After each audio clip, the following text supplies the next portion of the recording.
Mentira! Verdade. Ah, fala sério. Tem certeza? Juro que é verdade. Com André Cantoni do Blumencast. Amanhã é feriado da Proclamação da República, dia 15 de novembro, e esse é o assunto do quadro Juro que é Verdade de hoje. O André Cantoni já está aqui com a gente para trazer uma análise do reflexo da Proclamação da República aqui em Blumenau. Bom dia, Cantoni, bem-vindo. Bom dia, Gi, bom dia, Pancho, bom dia para toda a galera ligada aí no Jornal da Mix.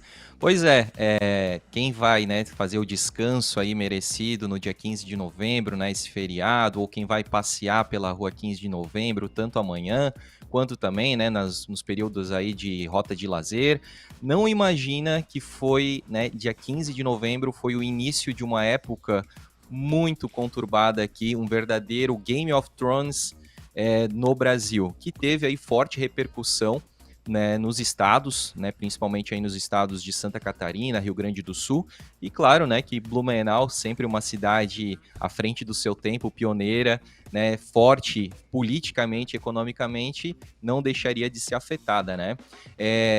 Como eu falei, só para a gente se situar cronologicamente aí na história do Brasil, né? Até então, até 1889, a gente vivia aí um período então de monarquia, né? Dom Pedro II, tudo mais, aquela história.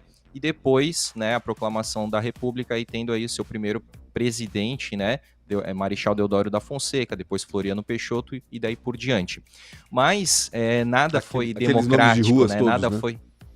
Exatamente, E então, assim, nada foi pacífico, né? Tudo foi muito conturbado essa época aí. Inclusive, é bem difícil para quem pesquisa, para quem gosta de história aí, entender, porque é tanta reviravolta, é tanta alternância de poder, você já não sabe se o cara fazia parte do grupo A ou do grupo B. Na época, tinha muito os republicanos e os federalistas, né? Então pode ver que não era uma briga entre monárquicos e republicanos, que seria muito mais fácil de entender. Era entre republicanos, que é o que hoje a gente percebe, né, que existe aí uma república, e aí existem os estados, né, que respondem aí, digamos, à União, né, existe uma submissão, e existe aí o federalismo, né, onde os estados têm mais autonomia, né.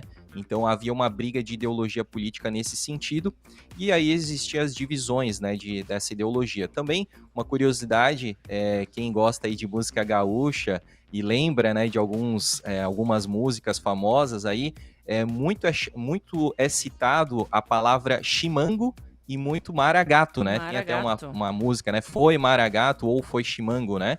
Isso porque fazia parte aí dessa divisão política, né? Os chimangos eram os republicanos e os maragatos eram os federalistas, né?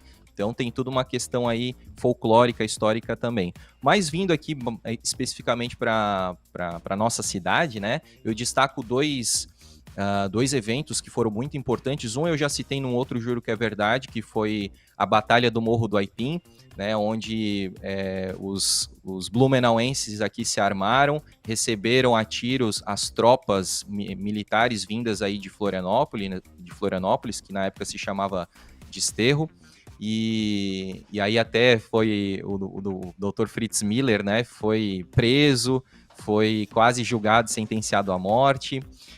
E uma outra questão também muito interessante foi nessa época aí que Blumenau se tornou capital de Santa Catarina por um dia, né? Por decreto aí do então governador do Hercílio Luz, que essa história eu vou deixar para um outro Juro que é Verdade, para deixar contar com um pouco mais de profundidade, né? Mas para todo mundo aí ficar com gostinho.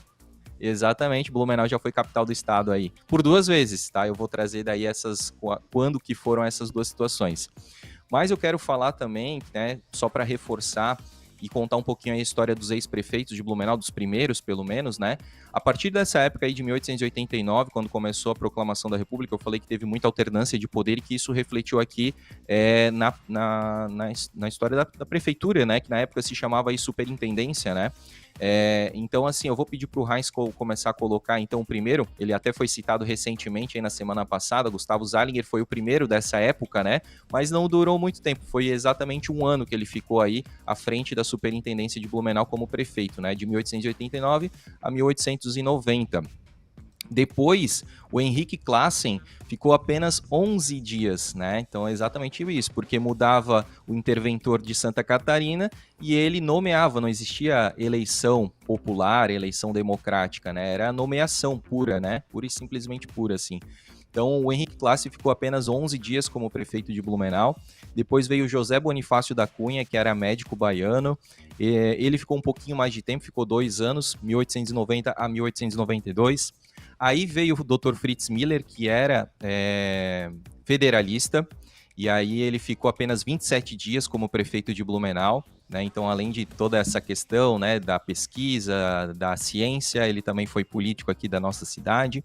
Depois veio o Guilherme Engelke, porque aí os republicanos tomaram o poder de novo, então tiraram o Fritz Miller do poder daqui da cidade de Blumenau, e o Guilherme Engelke fez uma espécie de mandato tampão aí.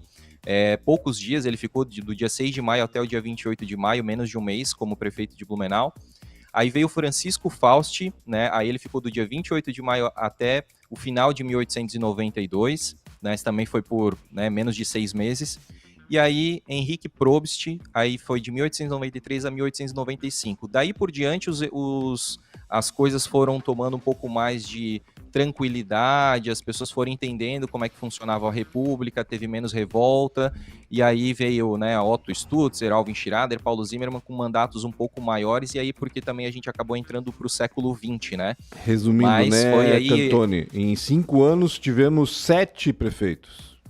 Que doideira. Eu até diria 6 anos, né? Porque de 1889 a 1895, exato, né? Foram 6 anos aí, 7 prefeitos que, digamos, hoje, né? A gente teria aí 2 prefeitos, né? Para ocupar essa lacuna de tempo, né? Ou se reeleito ou apenas praticamente...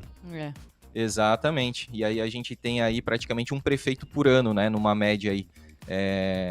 Foram 7 prefeitos em 6 anos. Ou seja, não era tumultuado, não era tumultuado só no Brasil, não, né? Na cidade também a coisa ficou tumultuada depois da proclamação da República. Respingou bastante, gente. E essa aí é a nossa nomes que a gente nem lembra, do né? dia de hoje. São nomes que a gente nem lembra, né? Nem nome de rua eles são, eu acho. Eu quero fazer uma pesquisa, porque eu acho que algumas... talvez... eu quero fazer essa pesquisa. Alguns talvez sejam e a gente não sabe, não são ruas, não são ruas tão conhecidas, ou tão expostas, né? Exatamente. Mas tem outros nomes ali muito interessantes também que vale a pena a gente trazer num próximo Juro que é Verdade. Maravilha, maravilha. Bacana demais, Cantoni. Vai trabalhar amanhã ou não? Vamos sempre, né? Não tem dia santo pra gente. Empreendedor trabalha de domingo a domingo. Autônomo, né? Autônomo tem que trabalhar, geralmente é assim que acontece. Maravilha, Cantoni. Obrigado mais uma vez pela tua participação. Tu voltas depois de amanhã, né? Depois do feriado, então. Qual é o tema de depois de amanhã? Já temos? Adianta aí pra nós. Temos sim. Vamos continuar aí falando então da Rua 15 de Novembro, já que essa data vai ter recém sido passada, para falar aí de algumas construções, né, que são antigas e a gente pode falar um pouquinho aí da história, né? Vamos fazer uma espécie aí de passeio, vamos percorrer algumas construções antigas pela Rua 15 de Novembro, para que as pessoas, né, que estejam nos ouvindo possam, quando forem passear, olhar para cima, apontarem para aquela casa, para aquela construção e dizer, poxa, eu vi no Juro que é Verdade, que a história é assim, assim, assado, né? Bacana, maravilha, então. Até quinta-feira, então, para falar da Rua 15 de Novembro, então. Até quinta-feira, um grande abraço, Pancho, um grande beijo, Gi, para toda a galera aí também do jornal, né, da Mix, e sigam @Blumencast para continuar conhecendo um pouco mais das curiosidades da cidade de Blumenau. Até lá! Jornal da Mix. Oferecimento UniaSelv, EAD, é semipresencial, é do seu jeito. Toyota agora é Barigui e Tarpan, a sua concessionária Toyota para Blumenau e Rio do Sul. Para poupar ou investir no futuro é simples. Escolha a Cressol e Cooper Super. Compre online em minhacooper.com.br.